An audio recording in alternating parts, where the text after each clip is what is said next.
예, 안녕하십니까. 안녕하십니까. 글로벌 디펜스 뉴스 팬 여러분. 생명을 살리는 방송, 나라를 살리는 방송, 세상을 살리는 방송, 영혼을 깨우는 방송, 글로벌 디펜스 뉴스입니다. 자, 이번 시간에는요, 박정희, 전두환, 윤석열 대통령의 공통점에 대해서 알아보도록 하겠습니다. 자, 첫 번째로, 일단은 당대의 최고의 엘리트 중에 한 명이었습니다. 박정희 대통령도 뭐 저기 일본 육사를 3등으로 졸업했고 만주군관학교를 수석으로 졸업했으면 최고 엘리트였죠. 그리고 저기 전두환 대통령도 그 당시에 육사 같으면요, 육사 떨어지면 서울대 가고 뭐 그랬다 하더라고요. 그러니까 최고 엘리트고, 어, 이승만 대통령이 박정희 대통령을 미국 유학을 보냅니다.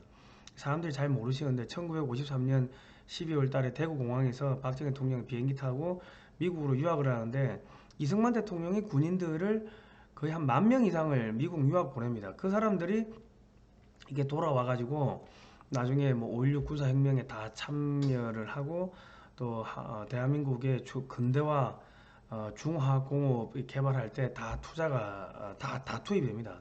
그리고 이승만 대통령께서 저기 핵과학자들 다 미국, 영국 이런데 뭐 해외로 유학을 보내시고, 핵 트리거 마크 2 원자력 연구용 발전소도 만들고, 연구용 원자로를 이승만 대통령 때 이미 만들었습니다. 그렇게 해가지고 투입한 것, 그 투자를 한 것들이 10년, 15년 있다가 박정희 대통령 때 핵무기 개발할 때 다 쓰인 겁니다. 그리고 이승만 대통령께서 경제개발 3개년 계획을 세워놓은 거를 이제 경제개발 5개년 계획으로 박정희 대통령이 이제 확장을 한 거죠. 그러니까 일단 대한민국의 건국의 아버지 이승만 대통령께서 박정희 대통령뿐만 아니라 군인들을 다 유학을 보냈고, 그 전에는 기독교 신자들, 뭐 선교사 이런 사람들이 이승만 대통령 때는 최고의 엘리트였고, 이 정부 요직에 상당 부분 이 진출합니다. 그런데 이제 저기 민주당 이승만 대통령께서 이제 하야하시고 민주당 장면 정권이 하도 엉망진창 개판을 치고 뭐 나라가 완전히 망할 것 같고, 남노당 애들 또 기어 나오고 경제는 무너지고 기아 일자리는 없고 사람들 굶어 죽고, 그 지금하고 뭐 지금 문재인 정권 민주당 사고치고 엉망진창 만든 거하고 똑같은 상황이었는데, 이승만 대통령께서 뿌려놓은 그 박정희와 그 군인들이 이 나라를 이제 바로잡는 거죠. 그리고 각계각층의 군인들, 그 당시는 군인들이 최고 엘리트였습니다. 어, 군인들을 다 집어넣어 가지고 대한민국을 이제 기틀을 바로잡고, 반공산주의, 그리고 자유민주주의, 자유진영의 수호, 자유주행의 수호죠. 박정희 때는 뭐 자유민주주의는 아니었으니까 그게 조금 훼손이 됐죠. 아무래도 많이. 자, 그랬고, 그리고 이제 뭐 사기꾼들, 뭐 조폭들 싹 다 잡아들였습니다. 그리고 이제 전두환 정권도, 전두환 대통령도 당대 최고의 엘리트 중에 한 명이었고, 미국의 특전사 출신으로 미국의 특수부대 훈련에 또 참가를 하고, 또 미국 유학 갔다 온 거죠. 그것도 미국에서 보고 듣고 배운 거예요. 그리고 이제 월남전도 갔다 오고. 그러니까 이 애국심은 뭐 다 똘똘똘똘 뭉쳐진 분들이었다. 뭐 물론 중간에 과오도 있을 겁니다. 박정희 대통령은 과거에 뭐 저기 일본 육사를 나왔고, 뭐 저 남노당도 했고 또 다 전향을 했고, 그랬죠. 그리 어차피 뭐 이 전향하고 회개를 하고 하면은 다 용서를 해주는 거 아닙니까? 그리고 이제 윤석열 대통령도 중간에 이제 뭐 박근혜 대통령을 뭐 저기 몇십 년 이렇게 죄 없는데 죄를 만들어서 뒤집어 씌우고, 국정원 직원들, 기무사 직원들 수백 명 댓글 수사 뭐 이런 거 하나 가지고 뒤집어 씌워가지고 몇백 명 구속시키고, 뭐 그런데 앞장을 섰죠. 뭐 그런 또 과오도 있었습니다. 그런데 어쨌든 간에 서울대 법대 출신이면 뭐 대한민국 최고 똑똑한 사람 아닙니까? 그리고 이제 또 이제 조직을 검찰총장 출신, 그러니까 그 부서에 소위 말해서 이 진짜로 앞에 대통령 2명은 이 군인이었고, 이제 검사 출신은 검사를 사무라이를 하지 않습니까? 칼제비, 총제비, 공통점이 그런 공통점이 있습니다. 그리고 이제 이분들이 딱 당선되고 나서 제일 먼저 이야기한 게 이제 경제, 그리고 반공, 자유의 확산, 그리고 이제 한미동맹 강화. 근데 이제 한미동맹은 이제 이승만 대통령이 만들어 놓으신 거죠. 이제 그런 쭉 이제 것들이 있습니다. 오늘은 뭐 그런 이야기들을 조금 심도 있게 좀 해보려고 하는데요. 일단은 제가 지금 서울 남부지법 사건 번호 고단 6640 이 재판을 하고 있습니다. 이게 뭐냐면 2020년 1월 달에 평택에서 중국인이 코땡땡 콧물 흘리고 저기 기침하고 하니까 의사 선생님이 아이 당신 코땡땡 전염병 검사 받으러 가보세요 해가지고 보건소에 가서 줄 서 있다가 검사 받으려고 줄 서 있다가 죽어 쓰러져 사망한 사건이 있었는데 내가 그거를 신문을 읽어주면서 방송에서 야 콧물 흘리고 기침 나고 해가지고 전염병 검사 받으러 가 있다가 죽었는데 이게 어떻게 음성이냐 전염병으로 죽었다고 봐야 되는 것 아니냐고 추정치로 이야기했는데 민주당 정장선 그 평택시장 쪽에서 고발을 하고 죽은 중국인의 딸이라고 주장하는 사람이 중국인 사자 명예훼손 뭐 그래가지고 고발을 한 사건인데 1심에서 그 정신 나간 그 여자 검사인데 징역 8개월 때렸습니다. 언론의 자유가 있는데 그 말 한마디 했다고 징역 8개월을 때렸어요. 그리고 1심 판사가 벌금 300만 원 때리고 지금 2심을 하고 있는데 2심 검사도 또 징역 8개월 때리더라고. 아니 언론사 대표가 말 한마디 했다고 신문 읽어주고 야 이 말이 됩니까? 말이 됩니까? 말이 안 되는 것 같은데? 하고 의혹을 제기했다고 징역 8개월을 때리는 게 그게 대한민국 검사의 수준입니다. 그러니까 이 방송을 보시는 그 윤석열 대통령 그 측근들이나 이런 분들 있으면은 윤석열 검찰총장 출신 윤석열 대통령이 취임사에서 자유를 35번 이야기하고 인권을 이야기하고 자유의 확산을 이야기했는데 그 새까만 후배인 검사가 언론사 대표를 말 한마디 했다가 징역 8개월을 때리면은 국제적으로 개망신이 되는 거고 윤석열 대통령이 자유 35번 이야기한 거 새빨간 거짓말이 되는 거예요. 그러니까 지금 밑에 검사한테 전화하고 저기 판사한테 전화하셔가지고 야야 그거 무죄로 해 그렇게 전화 한 통씩 해주십시오. 왜냐하면 지금 저를 여건은 그 뭐 전기통신망법이라는 게 있는데 그거는 우리 변호사들이 한 이야기야. 이거 일제시대 때 만들어 놓고 이때까지 사문화된 법이에요. 근데 이거를 저한테 거의 뭐 사상 최초로 지금 적용한 것 같다고. 성 대표 엄청 거물인가 봐요. 왜 이런 거, 말도 안 되는 이런 거, 처음 보는 이런 거를, 진짜 저 판례도 없는 이런 거를 이렇게 엮었는지 모르겠다. 그런 이야기를 여러 변호사님이 하시더라고요. 그러니까 제가 중국 공산당에 대해서 집요하게 물고 늘어지니까 아무래도 뭐 그 당시 법무부 장관이 추미애였고 추미애가 2017년인가요? 중국 공산당 국제 공산당 전당대회 가가지고 북경 가서 뭐 기조연설하고 한 게 그게 사실 충성맹사 아닙니까? 그 다음 법무부 장관이 박범계고 그러니까 아마도 중국 공산당이 직접 한국 법무부, 검찰, 검사 이렇게 지령을 내려가지고 저를 뭐 중국인 사자 명예훼손 말도 안 되는 그런 걸로 엮으라고 깜빵 보내라고 한 것 같은데 제가 저기 유치장에 30시간 넘게 갇혀 있다 나왔습니다. 구속영장 친다고. 말 한마디 했다고 구속영장 치는 게 그게 문재인 정권의 자유 언론, 자유 탄압이었는데 정권이 바뀌었는데 우리 이제 윤석열 대통령 새까만 후배가 또 언론의 자유를 탄압하고 있습니다. 이 사건 없던 걸로 해주시고 그리고 지금 구글에서 저희가 계속 민주당을 비판하니까 저희는 이 뭡니까 광고를 100% 빼버렸습니다. 광고를 해제해버렸다고. 왜? 정오심을 증폭한다고. 아니 민주당의 그 정책 실패를 문재인 정권 정책 실패를 비판하니까 저희가 중국 공산당을 계속 이렇게 비판하고 하니까는 아마도 그런 것 같은데 이 광고비 좀 회복을 시켜 주십시오. 이래 해야지 언론의 자유가 이게 확산이 되는 거지. 이 저기 자유를 35번 이야기했다고 해가지고 바뀌는 건 아무것도 없습니다. 아직도 아무것도 안 바뀌었다.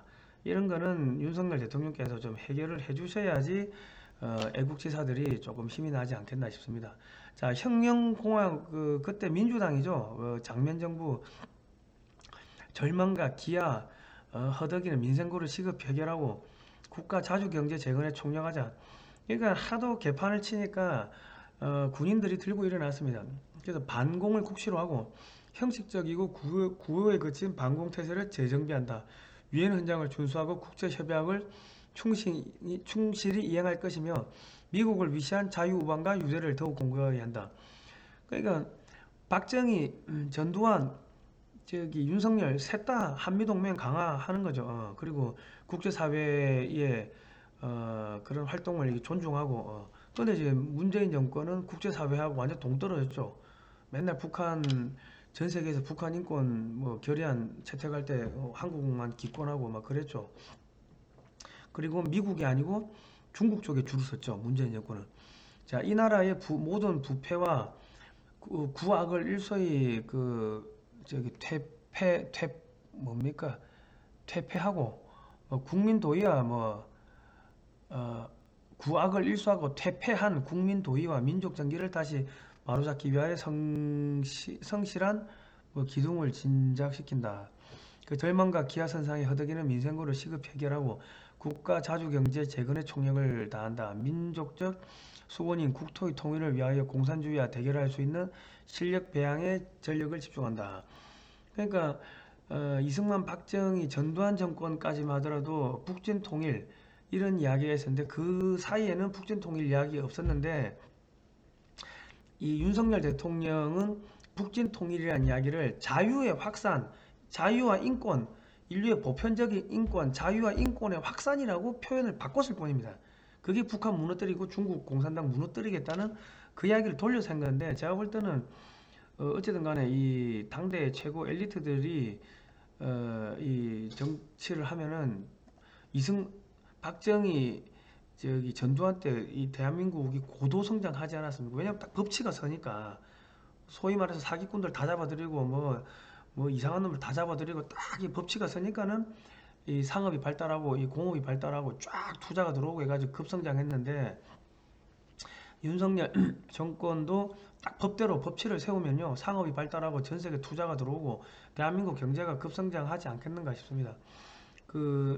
많은 분들이 이런 이야기 하시죠. 제가 윤석열 정권에 대해서 비판적인 이야기를 하시니까 너는 좌빨이냐 막 그런 이야기 하시는데 아니요, 저는 윤석열 대통령이 잘 됐으면 좋겠고 대한민국의 통일 대통령이 됐으면 좋겠다고 생각을 합니다. 그런데 자꾸 쓴소리를 하고 자꾸 비판을 해야지 그래야지 실수를 안 하고 앞전에 이명박 박근혜 정권 대통령 두 명이 실수해가지고 속된 말로 좌파들 내각에 기용하고 청와대 행정관을 기용하고 그랬기 때문에 결국 정권이 전복됐기 때문에 무조건 찬양할 수가 없는 거예요. 왜? 계속 비판을 해줘야지 언론은 비판하는 겁니다.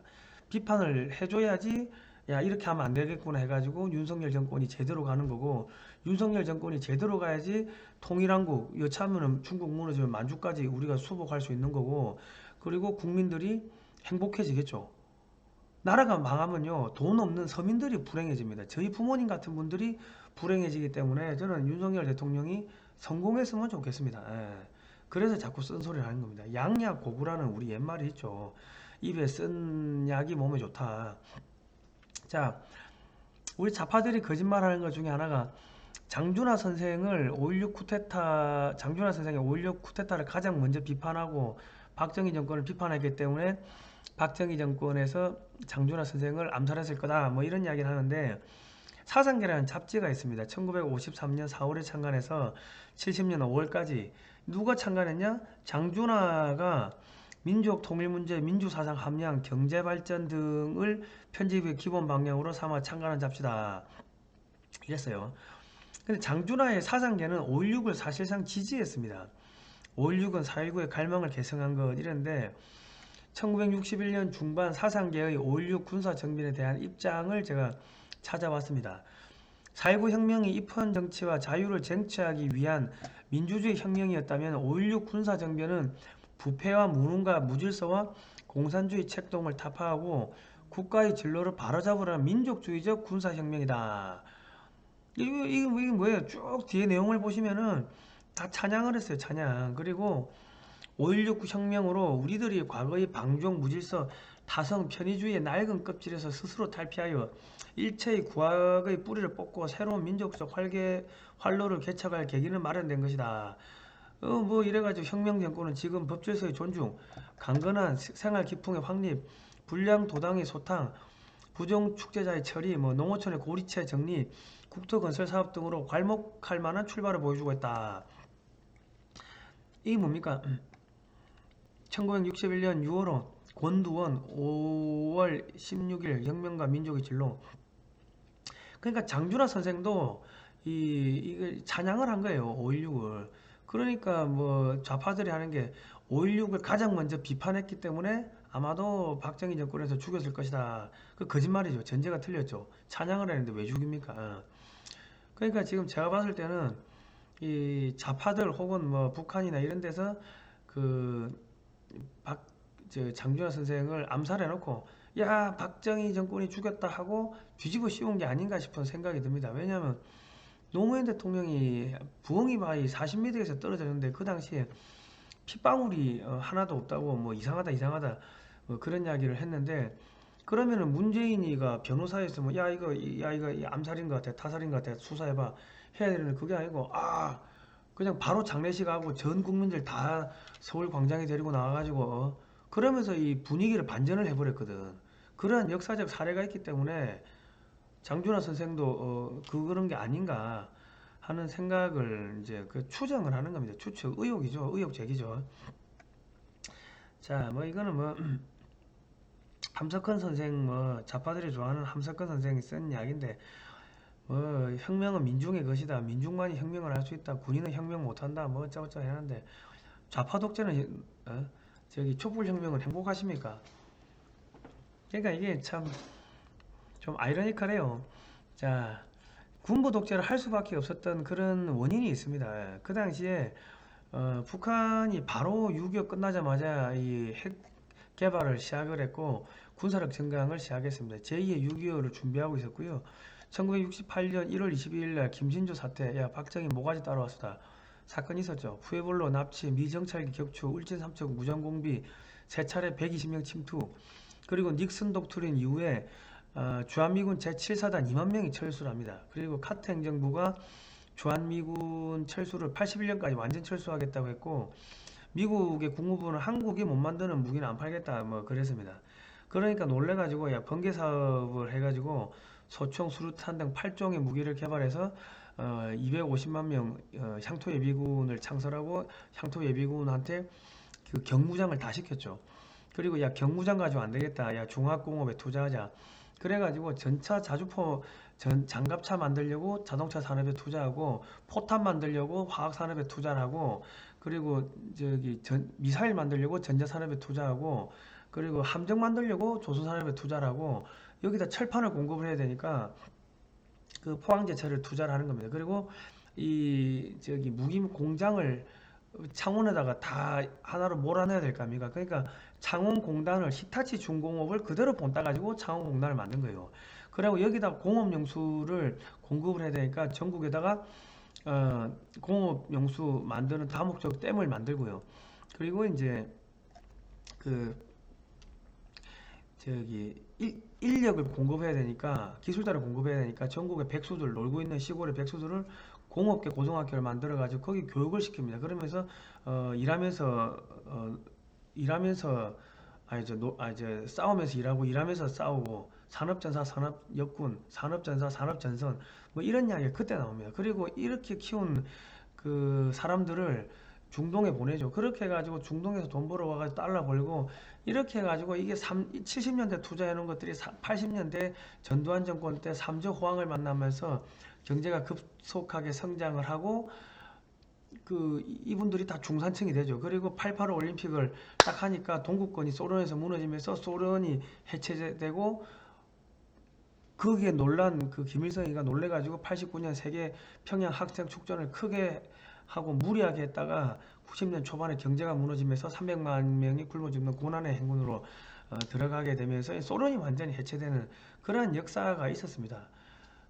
그러니까 뭐 어쩔 수 없는 그런 부분들이 있었다. 제가 볼 때 뭐 이 박정희 전두환 정권의 그런 100% 찬양하는 거 아니고 뭐 이게 어쩔 수 없는 그런 독재나 이런 부분이 뭐 있긴 있었는데 좀 우리가 이제 공과 과를 조금 구분해 볼 필요가 있다. 그런 국제적인 정세를 봤을 때 이 60년대, 70년대, 80년대는 상당히 위험한 시기였다.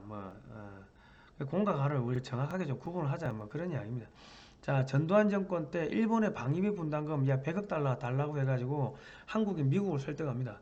야 우리가 전방에서 북한 막아주고 소련 막아주니까 일본이 돈 좀 내야 되지 않냐. 그래가지고 미국이 또 일본에 압력을 넣습니다. 그래가지고 일본이 한국의 경제협력 차원 40억 달러를 제공합니다. 그리고 한국의 경제발전에 이제 투자라고 이때 저는 IT를 김대중 정권 때 한 줄 알았는데 실제로 법안을 만들고 인력들을 공부시키고 한 게 전두환 때 했다고 하더라고요. IT 1세대 그 어르신들 제가 만나가지고 뭐 인터뷰를 해보니까 그때 투자를 하고 한 것들이 15년 있다가 김대중 때 김대중 정권에서 이제 꽃을 피웠다 그 이야기를 하시면서 산업을 하나를 씨앗을 뿌려가지고 산업이 먹거리를 신성장 동력으로서 이 성장을 하려면 한 15년 걸린다 그 이야기를 하시더라고요.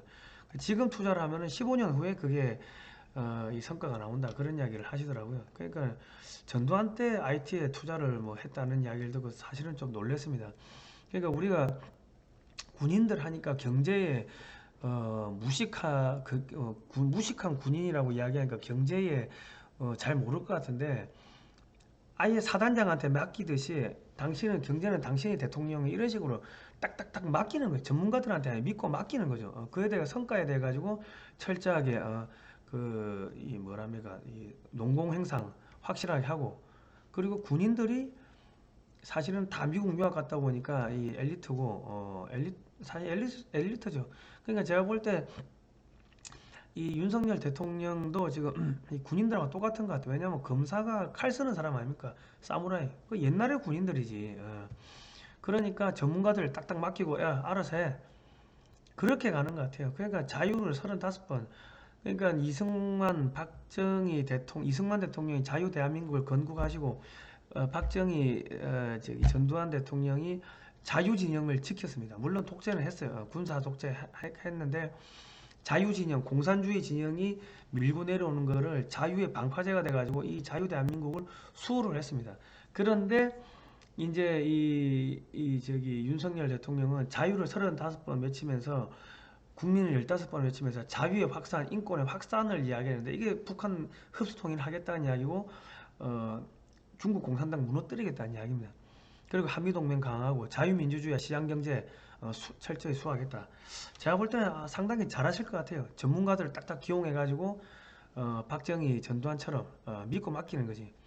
그리고 윤석열 대통령이 법 위에 군림하는 민노총 법과 원칙대로 하겠다. 그 지금 민노총이 뭡니까? 주한미군 사드 갖고 떠나라. 북한에서 야 강대강 맞짱함 떠자 김정은이가 한마디 하니까는 조선인 미선이하고 민노총하고 무슨 상관이고 주한미군하고 민노총하고 무슨 상관입니까? 사드하고 무슨 상관인데 말이 안 되는 거죠. 자, 검사 출신 금감원장을 앉혀면은 이분이 서울대 경제학과 나와가지고 그 회계사 시험도 다 이렇게 마스터 당첨됐대요.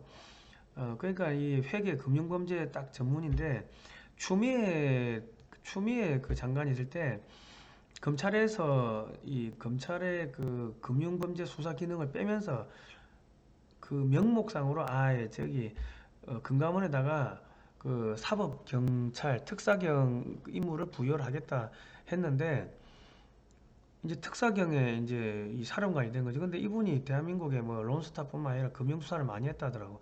근데 이 금융감독위원회의 특사경은 거기 수사팀이 있는데 거기는 압수수색 영장 없이 모든 걸 그냥 다 볼 수 있다는 거죠. 그러니까 검찰이 수사할 때보다 훨씬 더 빨리 수사를 할 수가 있는 거예요. 그리고 검찰은 공무원이니까 공무원 수사 인력 티오를 늘리는 게 한계가 있는데 금감원은 공무원도 아니고 공기업도 아니고 공공기관도 아니고 유사공기관으로 지정되어 있습니다. 이 뭐예요? 수사 실적을 2배로 늘릴 것 같으면 수사 인력을 2배, 3배, 4배, 5배 늘리면은 그만큼 수사를 많이 할 수 있겠죠. 짧은 기간 안에. 그러니까 앞으로 어마어마하게 이 문재인 정권 5년 동안 뭐 이래저래 뭐 돈 가지고 장난치고 했던 것들 쫙 빨아들이지 않겠나 싶습니다. 자, 제가 이제 윤석열 대통령한테 이제 그 윤석열 정권한테 이제 바라고 부탁하고 싶은 그런 게 있다면은 이승만 박정희 정권으로 이어지는 건국과 부국의 과정을 드라마, 영화 등 문화 콘텐츠로 만들어서 국내에 배포하고 또 영어로 번역해서 해외로 배포하고 하면은 이 좌파들이 만든 가짜 역사에 속았던 국민들도 깨어나게 되고요.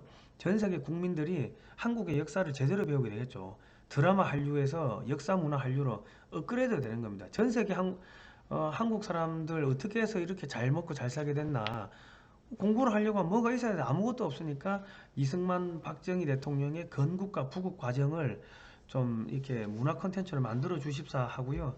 그러면 또 청년 일자리, 문학에도 일자리가 막 생기겠죠. 검사하면은 뭐, 야, 무식하다, 저 술이나 마실 줄 알고 이런 이미지가 있는데, 이렇게 해가지고 역사 문화를 딱 키우면은 이미지가 확 바뀔 거 아닙니까? 문화 대통령이 되겠지. 통일 대통령도 되고. 그리고 북한에도 대한민국 건국과 부국 과정을 보급을 하면요. 자식 세대 교육이 되고 남북 통일이 될 거 아닙니까? 그리고 윤석열 통일 대통령이 되려면 반드시 필요한 게 전국에 건국과 부국 박물관을 건설하면요.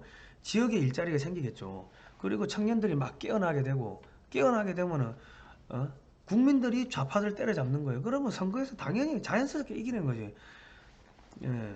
국민들을 깨어나게 해주면 되는 거예요. 뭐 이승만 박정희 정권을 이렇게 뭐 미화할 필요도 없고 그냥 있는 그대로 역사적 사실 팩트만 나열하면 되는 겁니다. 그리고 이승만의 기독교 입국론에 따라 대한민국이 건국이 됐기 때문에 이런 부분도 잘 호국 불교 우리 교과서에서 가르쳐줘. 고려 때 호국 불교, 고구려 때 불교가 들어오고 그것처럼 기독교를 종교로 볼 게 아니라 역사적 팩트 사실로 보고 이런 것들을 잘 박물관으로 만들어 가지고 문화 산업을 육성을 하면은 또 기독교인들 표 1200만 표가 집결이 되니까 선거에서 당연히 이기겠죠. 그럼 편안하게 가는 거예요. 이명박 박근혜 정권 두 분이 실패한 게 역사 전쟁을 안 해서 그렇습니다. 박정희 정권 때 이렇게 수없이 많은 일들이 있었다는 거 아마 대부분 모르실 겁니다.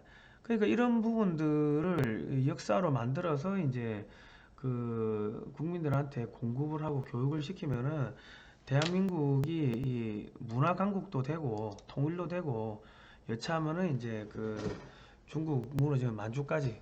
그러니까 윤석열 대통령이 아마 성공한 대통령, 통일 대통령이 될 수 있을 거고 문화 대통령이 될 수 있을 거고 모든 사람들한테 존경받는 대통령이 될 수 있을 겁니다.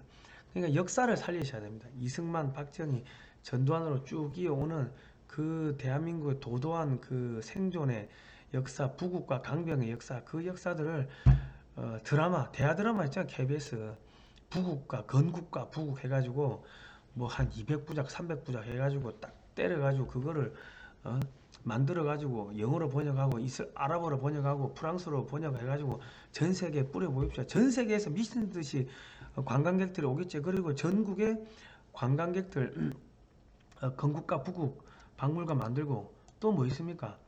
그 6.25 전국에 6.25 박물관 만드는 거예요. 이 6.25는요 인류 역사상 최초의 공산주의와 자유진영의 이념전쟁이었습니다. 인류 최초의 자유의 성전이었고요. 윤석열 대통령께서 취임 시기에 자유를 35번 언급했는데 이 자유의 확산, 우리가 자유의 방파제였고 이제는 자유의 쓰나미가 되자. 자유의 쓰나미가 되야 됩니다. 이게 자유 확산이에요. 그러니까 한국전을 소재로 해가지고 영화, 다큐, 드라마, 만화, 오페라 등 다양한 문화 콘텐츠를 개발해서 전 세계에 수출하면요. 청년 일자리도 늘어날 거고 관광 일자리도 창출될 거고 지역에 또 전국에 6.25 격전지가 한두 곳이면 거기에 다 박물관 만들어 비석도 만들고 그걸 관광 콘텐츠로 만들면 지역 경제가 활성화될 거 아닙니까? 지역에 박물관 지으면 지역의 건설 경기도 활성화될 거고 그죠? 그리고 그럼 전 세계에서 다 몰려오는 거야. 부산, 경남, 울산, 뭐 대구, 경북, 낙동강, 방어선 시골도 볼 게 있으니까 6.25란 거 가지고 6.25란 컨텐츠 하나 가지고 얼마나 많은 거기 시나리오가 나오겠습니까? 전투 시나리오가. 그리고 6.25 참전 용사들 중에 특수부대, 미군 부대 등으로 활동한다고 기록이 없는 분들이 많습니다. 이 보상을 못 받는 분들이 많은데 모두 보상을 해주십시오. 제주 4.3이나 5.18은 뭐 기록이 없어도 보상 다 해주는데 내가 참석했다 하더라. 카드라만 있으면 해주는데 대한민국의 국방부는 인후 보정, 이 사람 저 사람 저분 군대 갔다 왔어요. 그래 보정을 해줘도 서류가 없어서 안 됩니다. 그런데 6.25 통에 서류가 어딨나 이 망할 놈 자식들. 대한민국 국방부 진짜 나쁜 놈들이야. 보훈처. 내가 현장 가보고 내 이제 피가 거꾸로 솟는 경우가 한두 건이 아닙니다. 6.25 참전 용사분들 보상 못 받은 분들 서류가 없어가지고 이분들 전부 다 보상해 주시고요. 전쟁 영웅제도로 신설해 주십시오. 6.25 참전 용사들 지금 전쟁 수당 20만원 30만원 받아요. 우리 이러면 벌 받습니다.